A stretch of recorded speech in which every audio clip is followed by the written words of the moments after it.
This is A Different Perspective with Kevin Randle. A retired U.S. Lieutenant Colonel, Kevin Randle has been studying UFOs for nearly 50 years. Kevin has investigated some of the most famous UFO cases in the world and has been consulted for dozens of documentaries about UFOs. Considered one of the leading experts into the Roswell UFO crash of 1947, Kevin has written more than 25 books about UFOs, including the recently published Roswell in the 21st Century. Now, here is the host of A Different Perspective, Kevin Randle. And welcome to this edition of A Different Perspective. I am, in fact, Kevin Randle. And the big secret is I am just back from Roswell, New Mexico. I was down there for the festival. I was invited down there to give a couple of presentations, to participate in some panels, meet people, talk to them, and just share knowledge about UFOs, specifically the Roswell case. A lot of discussion about that naturally because we're in Roswell. I want to make a couple of comments about the museum since the last time I was down there. And in the museum, it has been upgraded quite a bit.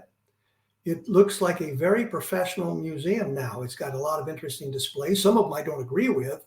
There's a display of the sarcophagus lid from, I think, the Mayan culture that they say resembles astronauts in a spacecraft. I don't buy that. I think it's just a coincidence. His position makes it look like he's sitting in a spacecraft, that sort of thing. But there's an awful lot of interesting things. There's interactive displays down there. There's a display of the aliens on the gurney for taking the people out of Roswell. There's a big, huge Gort robot in the museum that does some stuff that's kind of interesting. Gort being the robot from The Day the Earth Stood Still. And so the museum has been upgraded. I disagree with some of the displays. There's a display about MJ-12 that doesn't suggest it's really the hoax that it is. I think they have overlooked some of the problems with it. And I talked to them about that. I know Don Schmidt has talked to them about that, and it still is up there without any kind of commentary suggesting that it's very controversial and probably not as accurate as it could be. As I said, I was down there to do some presentations, and I wanted to use sort of a Socratic method to give my presentations. I wanted to engage the audience in the discussion. I thought that it would be more interesting for everybody if we did something like that. True, I have a great knowledge of the Roswell case. I know quite a bit about the other UFO crashes. I labeled myself at the beginning of both of the presentations as the American expert on UFO crashes, and then gave props to Ryan Wood as the international expert on UFO crashes. But I wanted to not bring in, but have other people talk about their thoughts. It really didn't work. The only time that I was really engaged by anybody in the audience was a woman who was interested in the Aztec crash. This was from March of 1948, a year or so after the Roswell case. The original story came from two con men. Both were prosecuted for being involved in cons. There were a number of books. Behind the Flying Saucers, I think, came out in 1950. It was a bestseller, and it talked about the Aztec case. There was the UFO crash at Aztec by a guy named Steinman, which is, I'm not sure how to describe it, sort of lots of newspaper clippings, lots of other articles that relate to it, but not a lot of accurate information, I suppose I should say, information that suggests it was something there. And then, of course, Scott Ramsey's book, which I don't remember the name of, but he's done a lot of research into Aztec. He is convinced that it was something true, something authentic. She and I engaged in the dialogue, which is what I wanted to do, getting her perspective on what she thought about it. My perspective being it was a hoax, and I would ask her questions, and she would respond and kind of ask me questions. And this is what I wanted to do because it gave the audience two different perspectives in the same presentation. I mentioned a number of other cases. I just couldn't draw anybody out on any of them. They just were all sitting there. I think part of the problem is, given the location, the North Library down in Roswell, to make the screen visible, I had to turn off the lights.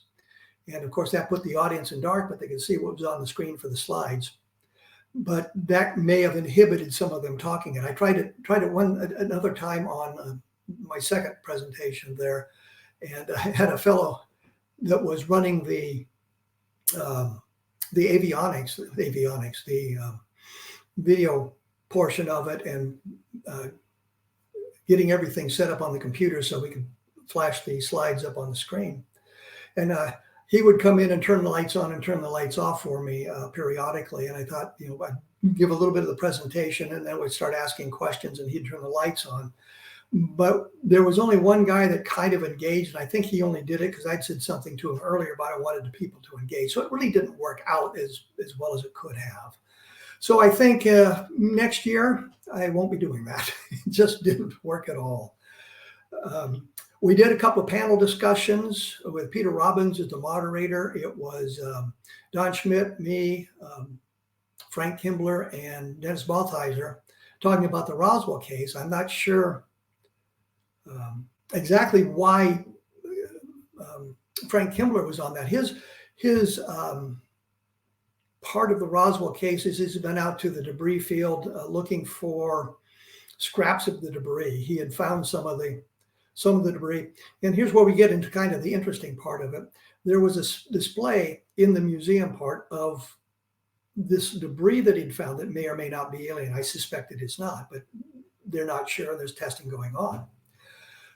Tuesday, before the festival began, two people came in late in the day. They wandered around the museum, and when the area around where this display was empty, they pried it out of its fittings and ran out the door with it. Not really having thought this through, I don't know where they would have sold it had they stolen some real pieces of alien spacecraft, which would be invaluable, but they had a mock-up. And of course, they ignored the security camera. So there's very good pictures of them as they were leaving the museum. So they didn't get anything. And by the next day, Frank Kimbler had replaced that display with another mock-up. But the point is, it's a mock-up. I don't know what the thought process was in stealing it. So, but what I'm saying is, Frank has been out there. He's gathered bits of metallic debris. He's found some buttons that look like they came off old fatigue uniforms, which I'm not sure is relevant given that I remember the 1950s, and I really shouldn't say that. In the 1950s, I had a fatigue shirt, military fatigue shirt that came from a surplus store with the metallic buttons on it. It's no big deal. And I'm sure that the ranchers found those fatigue uniforms to be very sturdy and something that would be valuable for them to have. So I'm not sure about the relevance of the buttons, and we don't know when they were dropped. We have no clue about that. So he was on the panel. Dennis Baltheiser's been in Roswell for, I guess I can say decades now, kind of researching this thing. He and I got into a little dust up over, I think it may have been Aztec again, talking about that because I figured everybody pretty much believed Aztec be a hoax. But it was not really acrimonious. It was, here's our discussion about the Aztec case. Peter Robbins was Peter Robbins was the moderator. His questions became very convoluted. And he always came to me first because of the way we were sitting on the panel. He thought that, he's standing off to the left side. I'm at the left end of the panel. So he would ask his questions. Well, Kevin, what do you think? And I'm thinking, you don't have to come to me every time. So we went through that. The only problem with the panel discussion was that our presentations from I guess you could say the dais and Peter's questions ate up most of the time, and we had hoped there'd been about an hour, 45 minutes to an hour for questions from the audience, and it turned out to be somewhere around 30 minutes. Good questions from the audience and things that we wouldn't think of to explain, because to us it's all kind of second nature. We understand this case completely, and questions they would have about timing and sequences, we already know the answer to and don't think that they're important to talk about. So we did that. Also down there was Travis Walton, Yvonne Smith, and Tom Reed, all having with abductions. Travis Walton having been abducted. Spoke to him briefly. Didn't really have a chance to talk to Yvonne Smith and Tom Reed.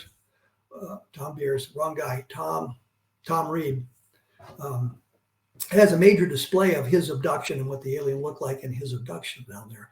And given the way everything was set up, didn't have really much of a chance to talk to them because we're always engaging people in front of the tables. And the way it was set up is a double line, and we had our backs to one another, so we didn't see everybody.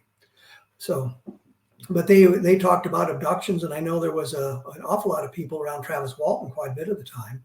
But the same thing can be said about Don Schmidt. There are a lot of people around them. And I would try to ambush people as they walk by, trying to interest them in my books, but and that went okay. I mean, it wasn't anything spectacular. Just talking to people about that. People would come up and ask questions. We try to answer them. Had a relatively good mix of people down there too, from young to old to everybody from various ethnic groups and racial identities. So we had a good mix down there. What was also going on, and I always feel a little bad about, is it's a festival. So they shut down parts of Main Street, and there's vendors there selling all kinds of food and other things like that. There was a parade and some contests like that. I didn't really see any of that because we were engaged in other things while that was going on. I didn't have a chance to really participate in that. I think the first Saturday night, we didn't wrap everything up till nearly 9 o'clock, and then the parade had started and everything was blocked off. We had a hard time getting back to the hotel, but it worked out okay. Anyway, the festival was a good thing to have gone to. Got a chance to look at their library, which is becoming much more comprehensive. I think they've got practically every book ever published about UFOs. No, probably not.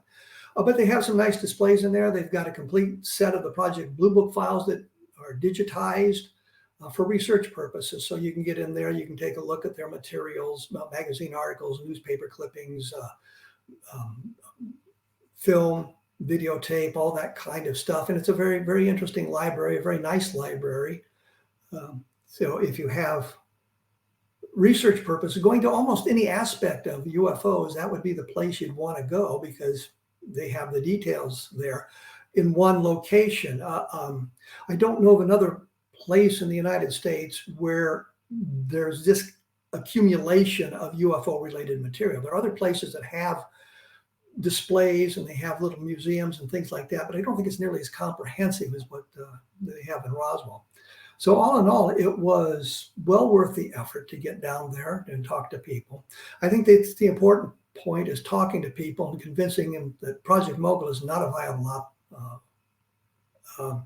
answer, solution to what fell at Roswell. But the other thing that comes out of these discussions is everybody agrees something fell at Roswell. It's just a question of what it is. I think we've eliminated the terrestrial explanations, which takes us toward the extraterrestrial, but without some kind of smoking gun, I'm kind of worried about that.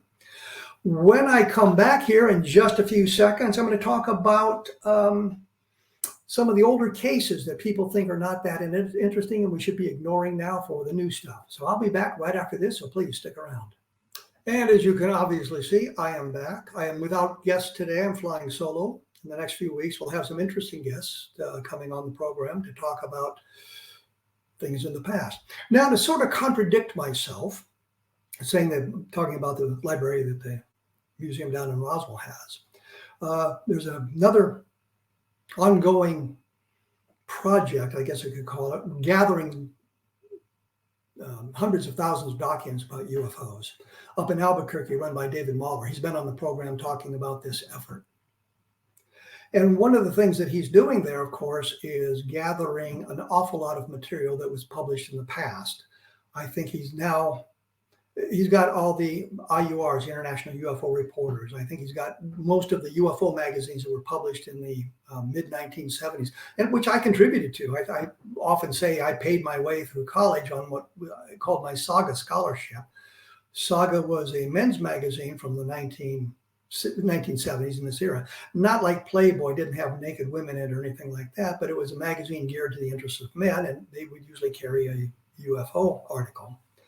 In the 73, 74 era, they began publishing the UFO Report, which was geared specifically to UFOs. And I would write an article for them practically once a semester, and it almost covered my tuition at the University of Iowa. So I say I went to college on my Saga scholarship. but it was these magazines were carrying an awful lot of material. Some of the magazines weren't very good, but he also has accessed newsletters put out by various UFO organizations, some that were pretty much localized in a specific area. Some of them were more international in scope, such as the APRA Bulletins, NICAP UFO Investigator, and now the MUFON Journal. But he was gathering all this, gathering case reports, gathering Project Blue Book materials. And you think about the Project Blue Book materials, they're available online, they're available at the National Archives, but the problem is those versions have been heavily redacted. What they've done is taken out all the names.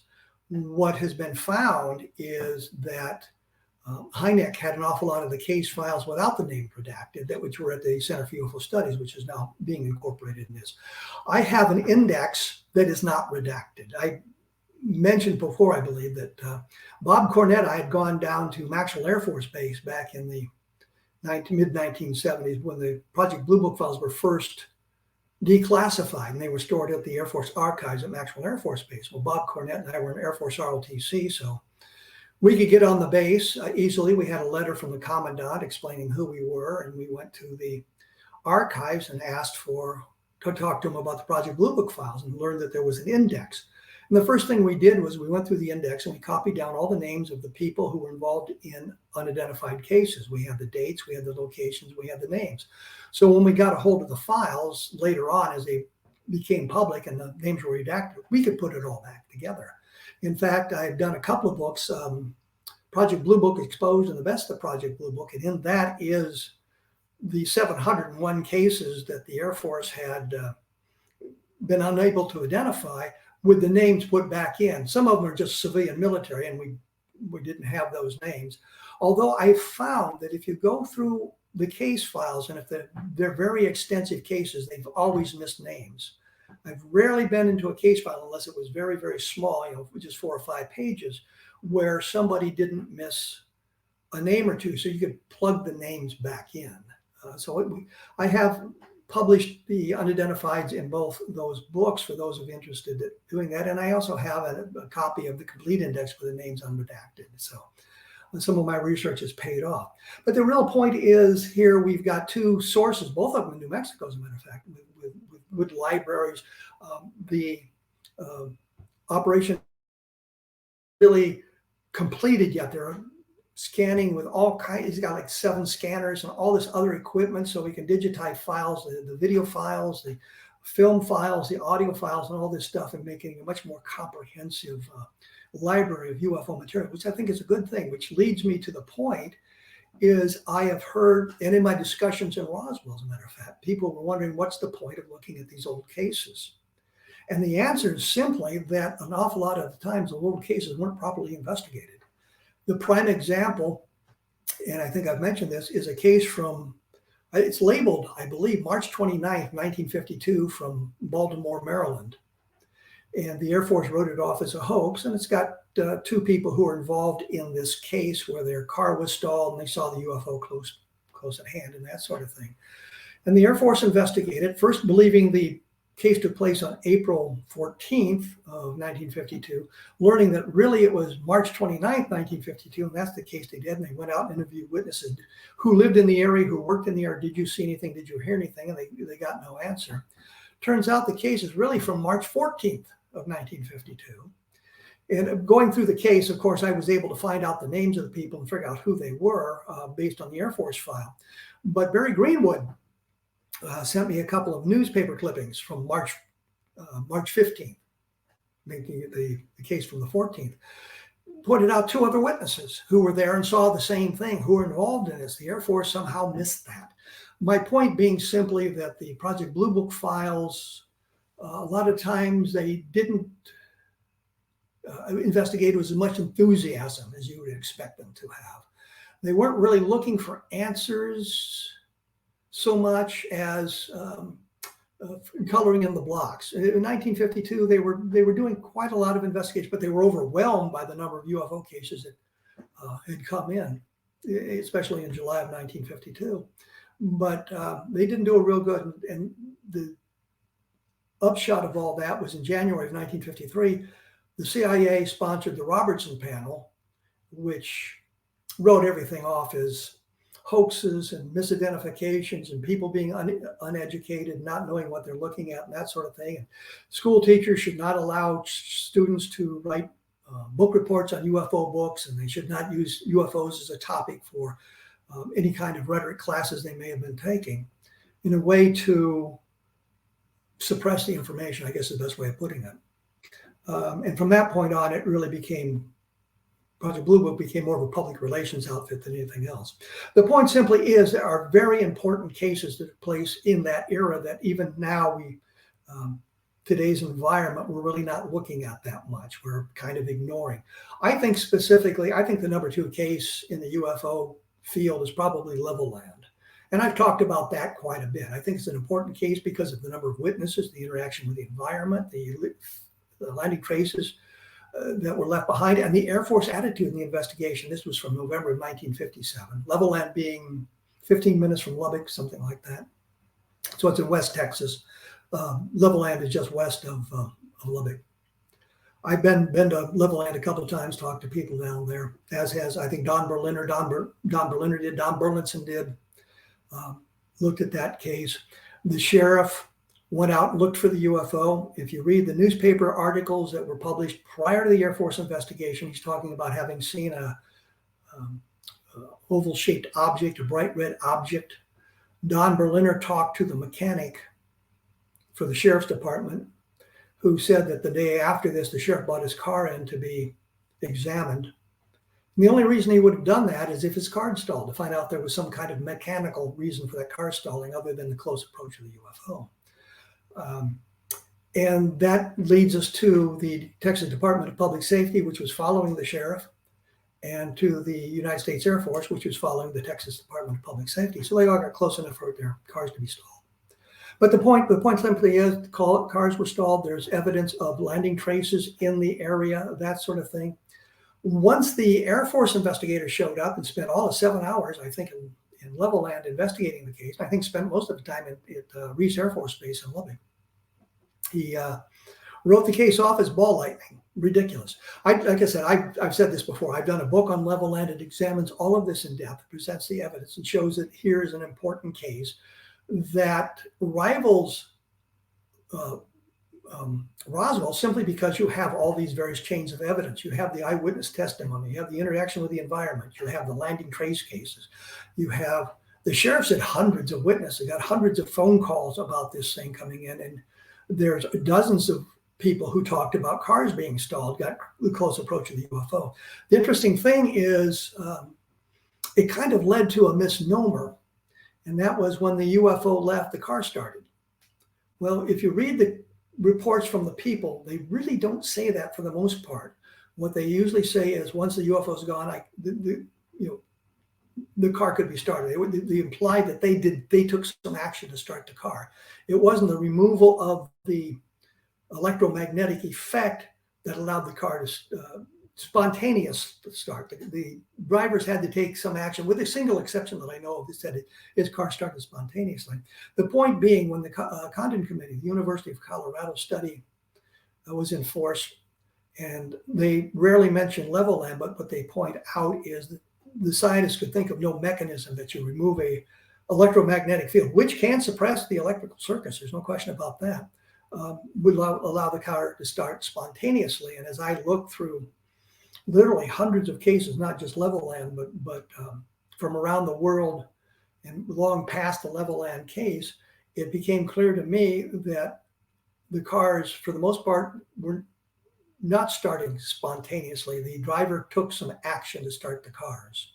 There were other side effects of these electromagnetic effects. I think there's 4 cases where the car changed colors, which is kind of funny. One of the cases, the guy went home and his wife wanted to know if he'd bought a new car because the car was a different color. So I think, these sorts of cases are important for us to study because there's a lot that we can learn today, even long after the fact. I mean, we're doing historical study now as opposed to on-site investigations and that sort of thing, but we're doing these sorts of things now, and we're gaining information, and we're learning where the mistakes were made, and we're getting information that suggests something other than misidentifications and hoaxes and hallucinations and hysteria are causing all this. And I think Levelland is one of the prime examples of that. I could also talk about the Washington National sightings from July of 1952.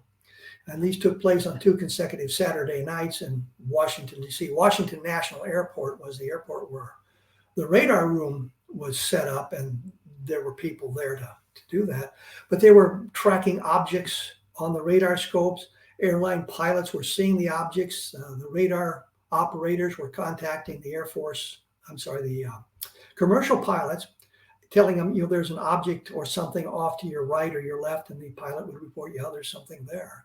And this went on for hours.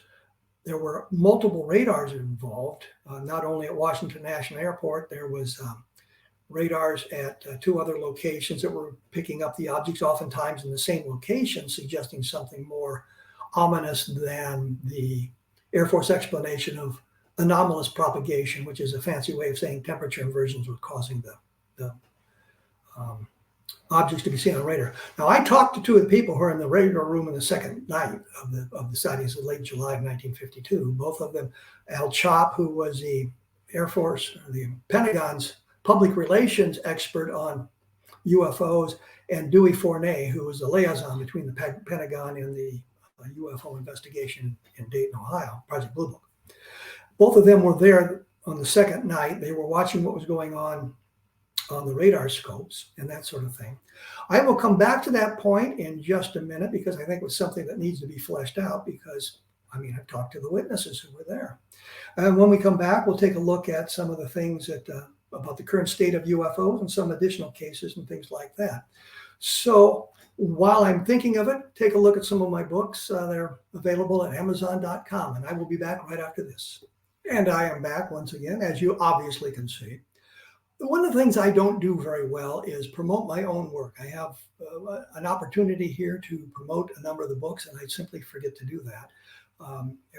When we went away, I was talking about 2 of the books I'd done, or talking about the Washington Nationals, I guess.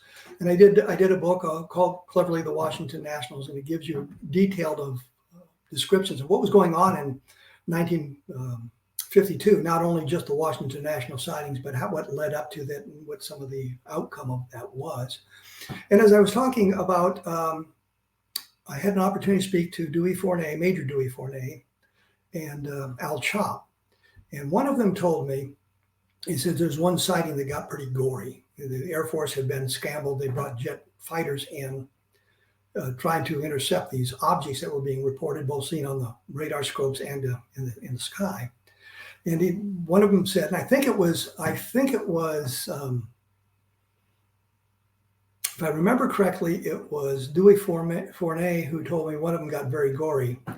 When I talked to Al Chop, I pulled the old trick any investigator would do, any reporter would do. You see, I was talking to the other guy, and he was talking about this sighting that got very, very gory, suggesting that I already knew about it, which I didn't. But then the other one told me the details, which was a fighter being intercepted, and what was going on as the objects seemed to surround that fighter plane. But it was interesting sightings because of multiple radars involved, multiple pilots involved, multiple crews, and I say at both the Air Force Base and at the airports, civilian airports. There were fighters involved. There was interviews with some of the fighter pilots and what they had done. So it becomes a complex case. There's no good photograph that I know of, but this the interest in the UFOs then kind of slowed down. The one thing that has always cracked me up is there's a wonderful headline in the Cedar Rapids, Iowa Gazette from July of 1952. It's a headline right out of science fiction: "Saucers swarm over Capitol." I'm thinking, if they're going to make a movie about flying saucers, that would be the headline I would use. Anyway, it, I think, spurred the Air Force into a press conference they held about the same time. One of the points was Ed Ruppelt, who was the man in charge of Project Blue Book at the time, happened to be in Washington, D.C. on the Monday after, I think, the first Saturday night of sightings. And he learned about this in the newspapers, and he said, well, I've got to stay. I can't go back. He was there to brief somebody in the Pentagon or something like that. And he called back to Dayton, and they said, no, your orders say you have to come home today. If you don't, you're going to be considered AWOL. I mean, the guy charged with the investigation of the UFOs is told, you must return to your home station. We can't amend your orders. We're not going to do any of that. You just come back, which is kind of a silly way to do these sorts of things. But the Air Force had a big press conference, and it was the largest press conference they had held since the end of the Second World War. And in the Washington National Book, the press conference, I've got the whole transcript of the press conference. And it was there that this temperature inversion explanation seemed to rear its ugly head for the first time, and they glommed onto that. It's got to be that temperature inversions. All these people were mistaking the glowing lights and the maneuvering of the craft and the radar returns. It was all due to temperature inversion. Temperature inversion is a layer of cold air above a layer of warm air, so you get a refraction of stuff when you're looking through that. It's kind of like you stick a pencil in a glass of water and it looks like the pencil is bent. It's kind of the same sort of thing. So temperature inversions can bend radar waves so that they bounce off objects on the ground and give you the impression in the sky. But the temperature inversions over Washington at the time were very weak. I don't think they were persistent, and the objects being seen seemed to react to the presence of the fighters, seemed to pace the civilian aircraft. There are people on the ground who saw it. And you can see in the Project Blue Book files where some of the military witnesses were sort of intimidated by what they had reported, and their reports change over time to more or less reflect the Air Force opinion of what they were.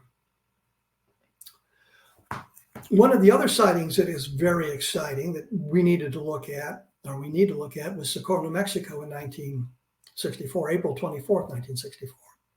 And it's important because you've got a craft on the ground. It leaves impressions on the ground. You've got a police officer witness to two beings outside the craft. And it's one of, I think, only 3 cases where beings were reported by the witness and the Air Force didn't write it off as a psychological problem.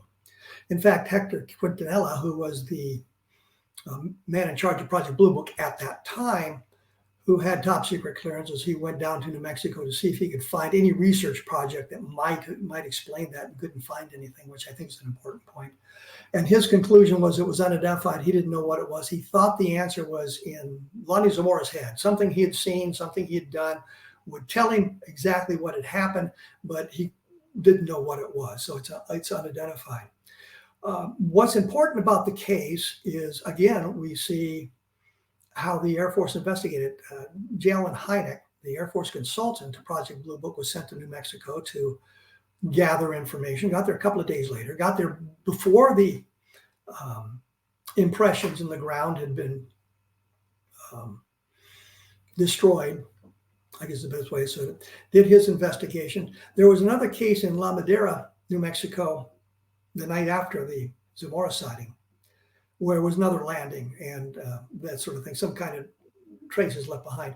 Hynek requested permission to stay in Socorro, New Mexico long enough so that he could travel up to La Madera. It's north of Albuquerque, maybe a little bit north of Santa Fe. It's in that area, to interview the witnesses there. And the Air Force says, no, you're there to do a Socorro, come home. Another case where I think additional investigation would have helped. I, for the longest time, said that Socorro was single witness, Lonnie Zamora being the only person who had seen anything. Turns out, and I've mentioned this before, and if you go back to the archives of this program, you can listen to Ben Moss and Tony Angelo talking about this. And they said, well, there were 3 people who had called before Zamora made his report of seeing something on the ground, about something in the sky, a loud roar in the sky.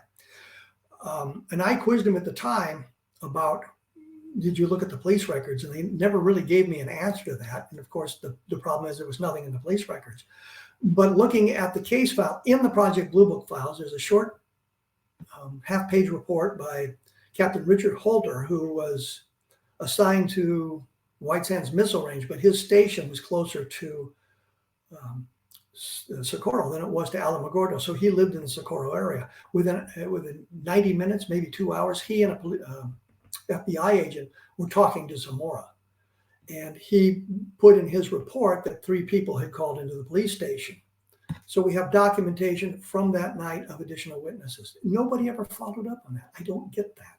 But here's an important case. We can learn still more about these cases by going back and looking what was published and looking what was said and gathering the additional information from the witnesses who were still alive, people who were there and remember that sort of thing, which kind of brings us to Pascagoula. And this is the abduction of Charles Hickson and Calvin Parker. Once again, Calvin Parker has been on this program a couple of times, talking about their experiences. It's an important case because it's multiple witnesses, 2 guys abducted together, taken into the craft and examined. Parker was very reticent to talk about it, and Hickson said, well, tell him you passed out and you don't remember anything, which is what he did for literally years and years and years.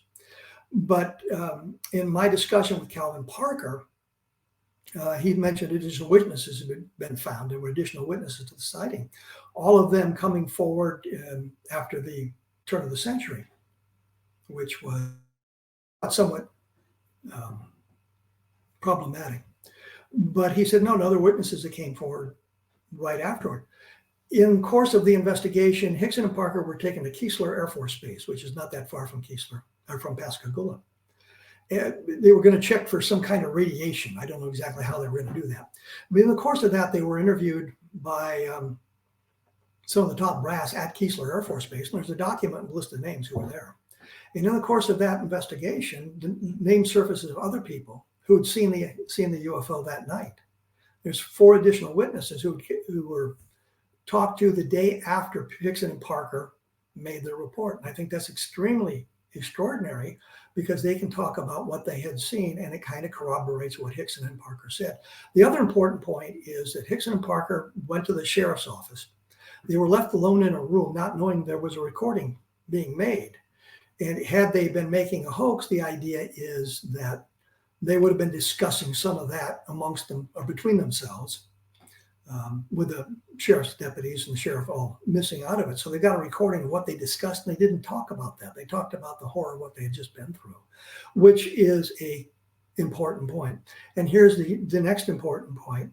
We go back to David Marler up in Albuquerque, New Mexico. He just recovered the APRO file on the Hickson Parker abduction.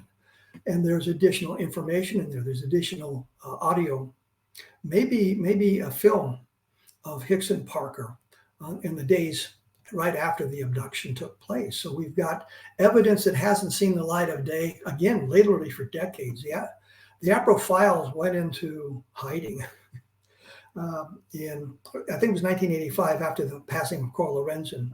Jim had already died, and once that happened, the children of the Lorenzens, of course, inherited the files, and they took them and stored them elsewhere. And for literally, again, decades, people have been trying to find it. At one point, they wanted $25,000 for access to the files. And at that time, nobody could raise the $25,000. I think in today's environment, there's a number of people in the UFO field who have contributed to the acquisition of the files, which became unnecessary because David Mahler, in his communications with the Lorenzen children, actually got access to the files. And by going through that, he found the APRO file on the Hickson Parker abduction and discovered this important evidence. And so we have a case where somebody is talking about being abducted, but it's not just recovered memories through hypnosis. It's memories of what went on without the use of hypnosis. The interviews taking place the day after, actually that very evening for the first part, and then the day after or 2 days after, when Hynek and Jim Harder showed up to conduct the investigation as well. The gathering of additional witnesses and military documents to kind of support the idea that these guys were abducted. Now, it doesn't say, yeah, they were abducted by alien creatures, but it's a document explaining what they had been talking about. So it becomes a very important case, and it shows that when we look at these older cases, we find information that is pertinent, that information that is important. So we have to not just push all that aside, but we have to go back and look at that information in a different context. We gather additional information, we gather additional witnesses, we can reconstruct some of this. Now, 1973, of course, both Calvin Parker and Charles Hickson have passed away, but there are other witnesses who have not passed away. Philip Mantle and Irene Scott have been doing a wonderful job of gathering some of that information and bringing it forward, and have done a number of books. I did a book called Encounter in the Desert. I'm sorry, that's about Socorro. I did a book called 1973, which deals with what was going on in 1973 with the emphasis on the Hickson Parker abduction. You can find that on Amazon as well. I will be back right after this, so please stick around. And once again, I have returned for the last. The other segments have gone a little longer than I planned. I wanted to talk about some of the current things going on in the UFO field, which I think are somewhat disgusting. I have been, again, threatened with a lawsuit. Don Ecker, we talked about Don Ecker being threatened with a lawsuit. There's this ongoing infighting in the field, which too often I think gets in the way of our investigations, not just the influence or the hindrance by the government or hiding of information, but the way we conduct ourselves is, I think, often inappropriate. I try not to say things about other researchers with whom I disagree. I guess one of the best examples is Philip Klass. I mean, we clashed a number of times, especially about the Roswell case, but other things. When we were talking about UFOs, there was acrimony between us. When we talked about other things outside the arena of UFOs, well, it was not acrimonious. We get along quite well. In fact, I've been sailing one time in my life, and it was on the Potomac River, and it was on Phil Klass's sailboat. I was astonished that he got stuck in the mud in the middle of the Potomac, and he would not use his emergency power engine to get it off. He wanted to do it by maneuvering with the sails, and he was successful at doing it. So he was quite the accomplished sailor. Last time I saw him was in, I think, 2000 at the MUFON convention in St. Louis, and he was very, very frail. I was going to say feeble, but frail is the better word. He asked me to assist him up to his room because he couldn't get up the steps. He had trouble going up the steps. So, of course, I did. It was not that big a deal. But I think that there too often is this idea, and we find it in politics today too. You're wrong, I'm right. I don't want to listen to anything you have to say. There's nothing you can tell me that's going to convince me that I'm wrong on any point. And I think that too often invades the thinking in UFOs. I think Philip Klass's attitude may have been there is no alien visitation, ergo anything that suggests otherwise has got to be wrong and most likely a hoax. And he did cause trouble for people in the UFO field periodically by his insistence on talking to their bosses and suggesting they believed in UFOs and things like that. I was at a conference in Lincoln, Nebraska, and he called the sponsoring agencies, and I think it was at the University of Nebraska, about the nature of the conference and that we were all a bunch of commie sympathizers because we were arguing against the U.S. government. The U.S. government has told us what's going on. We were arguing against it. We were bad people for doing that. To their credit, they did not cancel the conference. So we went on and did that. So we end up with that kind of thing between the debunkers and the true believers, more so than between those of us who lean toward the extraterrestrial and the skeptics, who I think we have a better communication. We're willing to look to the other side. What does the other side have to say? Is the information they are presenting, is something we need to start talk about? I think one of the best points of that is on cattle mutilations, and I was discussing cattle mutilations with someone from the point of view that I think it's all terrestrially based. I don't think there's an alien component to it. And he, of course, believes the alien component. And he said to me, well, what about the deficiency of copper in the blood of the slaughtered animals, the cows? And I thought, well, that's a very good question. Fortunately, we have the internet. And I was able to Google the copper deficiency in cattle and discovered that that's a big thing, that there are places in the United States where copper supplements are given to the cattle in their feed because they have a deficiency in copper. If a cow has given birth, that cow has a deficiency of copper in the blood. So there are terrestrial explanations. It's not something that is mysterious that only happens if there's some kind of mutilation associated with it. And I think that's the important point. He's asked a question, well, how do you explain it? And I thought, good question, I'll explain it. And I was able to find a number of journal articles and other information about copper deficiency in cattle, which you all can do as well. But there's an awful lot of infighting over turf as well. How dare you encroach upon the siting that I'm investigating? And I ran into that, and I say I ran into it. Don Schmidt and I ran into that when we began our Roswell investigation, that there were those who had preceded us and thought we were encroaching on their turf, and yet they had done nothing with the Roswell investigation for years.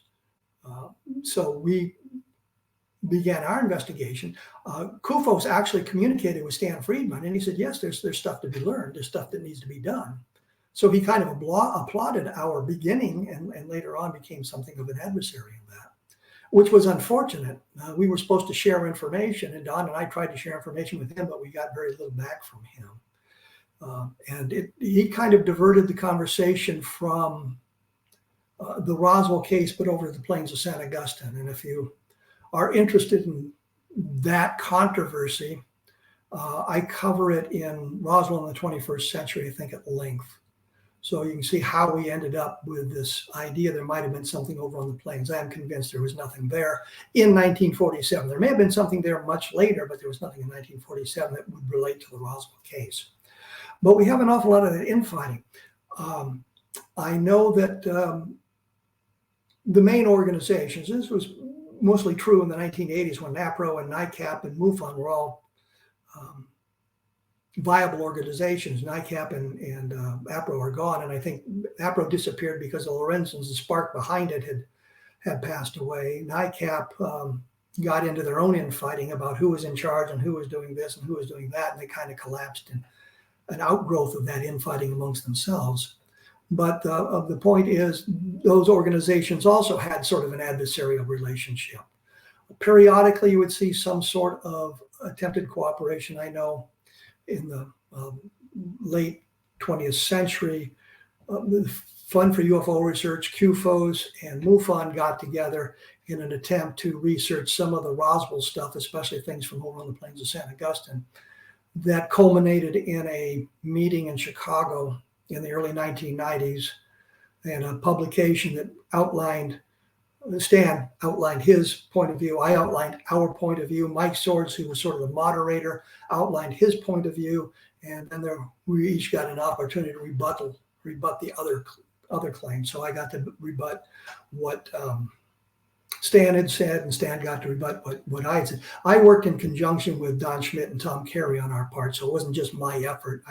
I was the one that actually typed everything up and kind of set the tone and the outline, but both Don and Tom contributed to that. And that worked out very well. One of the things that we were talking about was this guy, Gerald Anderson, who had come forward and said he had been on the plains of San Augustine. He'd seen the archaeologists and the craft that had crashed, and he had seen the bodies. And gave us the name of the archaeologist so we could find it. A guy named, he said his name was Adrian Buskirk. Tom Carey, who had all but his dissertation done in anthropology, I think he was in physical anthropology, went to the library at University of Pennsylvania, because supposedly these are where the guys came from, and got into the card catalog, and he said almost the first card he put his hand on was a guy named Winifred Buskirk, who had been anthropologist and had done anthropological research about the Western Apache at the time. So he was in New Mexico. So Anderson kind of identified the archaeologist, but when we got a hold of Buskirk, he couldn't figure it out because he'd seen nothing like that. He said there was nothing like that. We later learned that Buskirk taught a class in anthropology at the Albuquerque High School, and Anderson didn't take the class. That's where that connection came about. So to us, and that's Don and me and most of QFOS and a number of other people, believed that the plains of San Augustine crash, if it took place, didn't take place in 1947. Barney Barnett would be the lone witness. Everything else goes back to him. They heard the story from him. Anderson heard the story off Unsolved Mysteries and other places, so he was badly contaminated, and we were able to eliminate him from the tail because of all that. So that infighting sort of it hampers our research, which kind of takes me, and I've got to do it quickly now, to where are we going to go today? We look to the past for the prelude, I guess you could say, the good cases there that leads us to the point of view that something physical is going on, something is happening here. We need to look at it. And yeah, a lot of it can be explained in terrestrial terms, but there are some interesting cases that simply cannot. Even with the amount of information available in those cases, we still cannot come to a terrestrial explanation. Doesn't get us exactly to the extraterrestrial, but it leads us in that direction. But what we talk about today quite a bit is disclosure. And I was excited about disclosure in 2017 when Leslie Kean and Ralph Blumenthal published their first articles and talked about the Navy and what was going on and the Nimitz, and the videos came out and looked like government agencies were becoming more transparent in their investigation of UFOs or what they had seen in the past. Here we are, 7 years later, nothing has changed. We've gotten information about various investigations the government's going to conduct. We're told how they're going to conduct the investigations. We're told who's going to conduct the investigations. We get very little on what the investigation turned up, if anything. We see a couple of videos here and there, and we get the conclusions. Well, we found nothing to suggest any alien visitation, or as I like to say, off-world visitation. Nothing to suggest we can go in that direction. No physical evidence.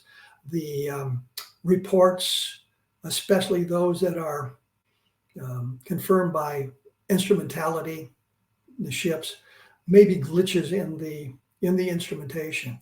There was one fellow, there was a video up on YouTube where he had taped night vision goggles to his cell phone, and he actually got an image that looked an awful lot like one of the videos that had been released. So we can say, well, maybe it is kind of a glitch in the equipment, in the instrument. Sometimes it's not that. Oftentimes there's just something we cannot explain. So I fear that disclosure is going to erode to the point that it has been for the last 50 years. They're not going to disclose anything. There's no motivation for them to disclose anything. They've talked about it and talked about it. Now we're off onto another election cycle that is becoming quite divisive. And so that's UFOs, which have been around now, we can say, for 75, 80 years, depending on when you want to set the modern date as. And nothing has happened. We gained no benefits from them. They haven't attacked. Invasion fleet has not shown up. If people are injured by close approaches to this phenomenon, it's usually something that is not planned. It's inconsequential.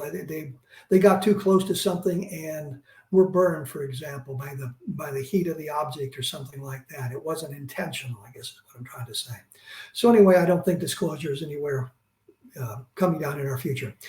In the future, I will be discussing David Jones's work on the Ramey memo, which he has a different take on it, which will be quite interesting. And we'll be talking to some other people who have inside knowledge.